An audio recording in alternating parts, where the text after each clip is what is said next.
Hi, and welcome to Catrin Figures. I'm your host Caitlin, and today we are going to be reviewing Harley Quinn number 9. Okay, so as this book opens up, we get to see a little bit into the world of Harley and her mind. And I love the fact that it opens up into a Wizard of Oz dream montage. I'm a huge Wizard of Oz fan, so this was a big plus for me. I love Harley, and just seeing her as Dorothy was incredible. But the Wicked Witch, Joker, and Toto was actually her dog, Nathan. So I really love that. I love the fact that they brought in the sepia tones and the black and white in this. And then it opens up into the wonderful world of Wizard of Oz, but in Gotham terms. So, she dropped a house on something, alright? She dropped a house on the Batman.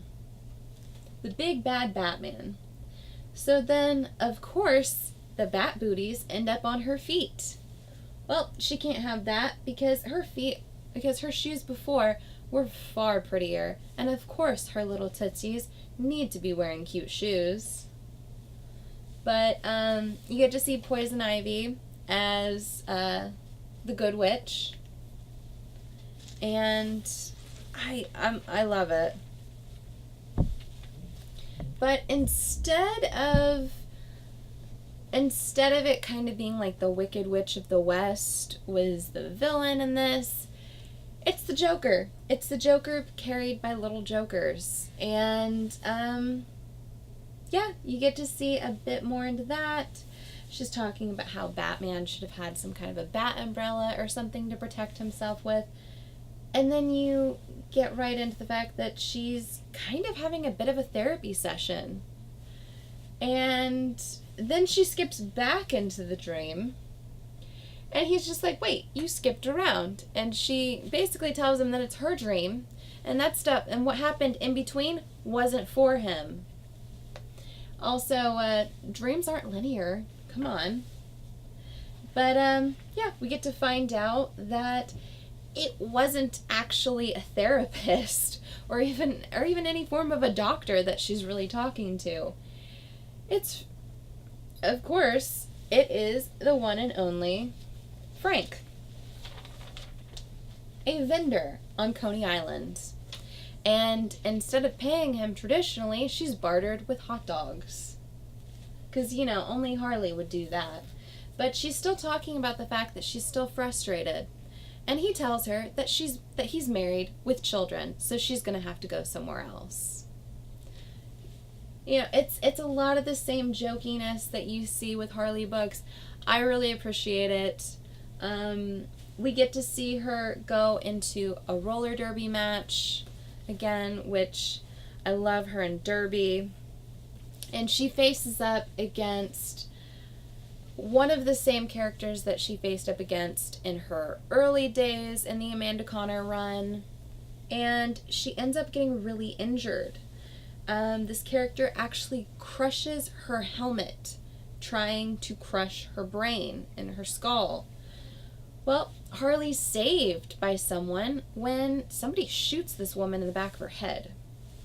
So, of course, Harley's teammates run to grab Harley and get her out of there before the cops show up.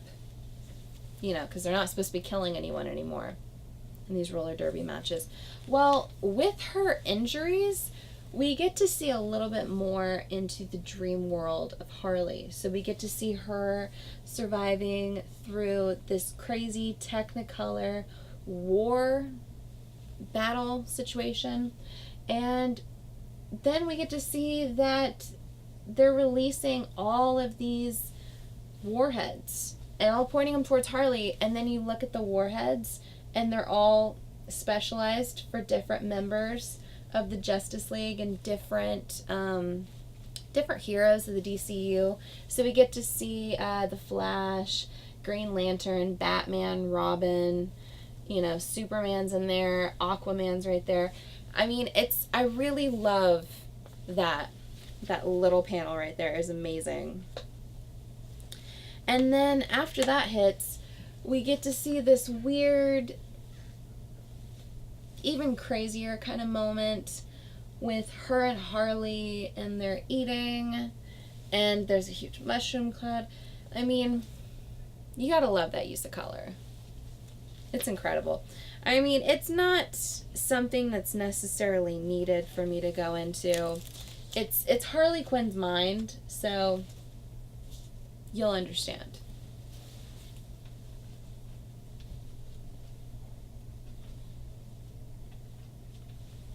But ultimately, she comes to. She comes to, and she's in her friend's apartment. And she's wondering what happened and who saved her.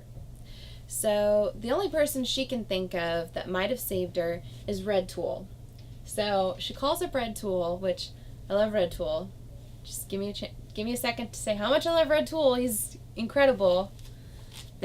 That ship needs to happen. Okay, Red Tool was created because enough fans wanted to ship Harley and Deadpool together, but that was never going to happen. So they ended up making a parody of Deadpool, which is Red Tool, which I love him. And he basically tells her, guns and bullets, not really his thing. If he was going to kill someone for, he would have gotten a screwdriver through the head or something. But he does ask if she's okay, and that he says, oh, no, he's not busy. But of course, he's hanging a guy over a building. And I love the fact that he tells him to shut up. He says, shut up, asshat. And he's like, oh, no, not you, Harley. I mean, he loves Harley. But ultimately, she gets checked out, and the doctor says that she's fine, technically. And, she just needs to kind of wait it out, let it heal on its own. Well, she goes to a pizza place, and the pizza joint is actually getting robbed while she's there. And she makes a deal with the owner in order to take care of the guys free pizza. So that sounds like a good deal. She takes care of the guys, and then she gets out of the way before the cops show up, because the cops always kind of have a way of arresting her, But while she's on her way home, she finds a homeless man. And she sits down and asks him his story. And he tells her that he can't go home. He lost his wife. His wife's dead. And it didn't feel right to go home.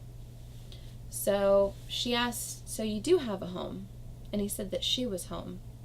And we have one of those great little feels moments with Harley, which they kind of always sneak into the books. Amanda Connor and Jimmy Palmiotti always do a great thing to kind of just bring your heart back into each individual issue.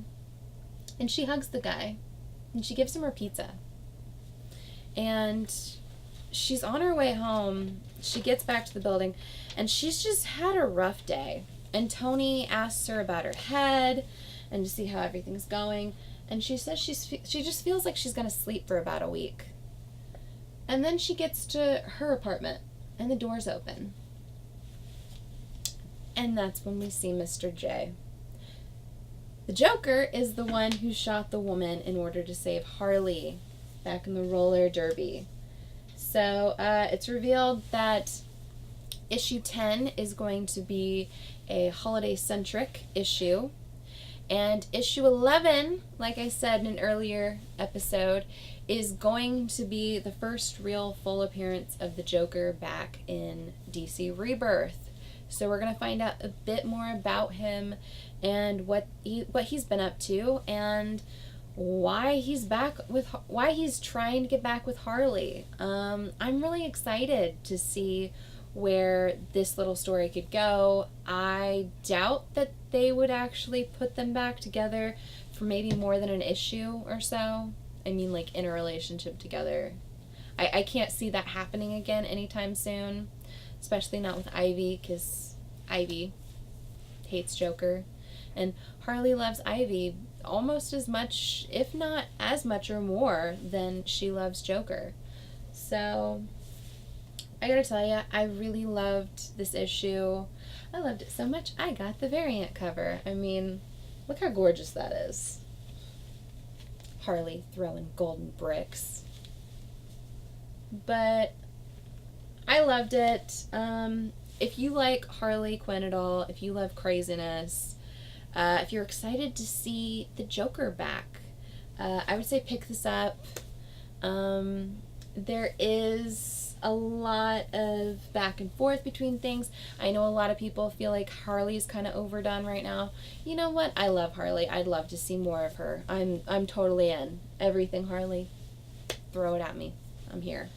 But yeah, so give me a like if you like this video. Comment below and tell me what you thought about this issue. And did you like the reappearance of the Joker? Did you like her Wizard of Oz dream?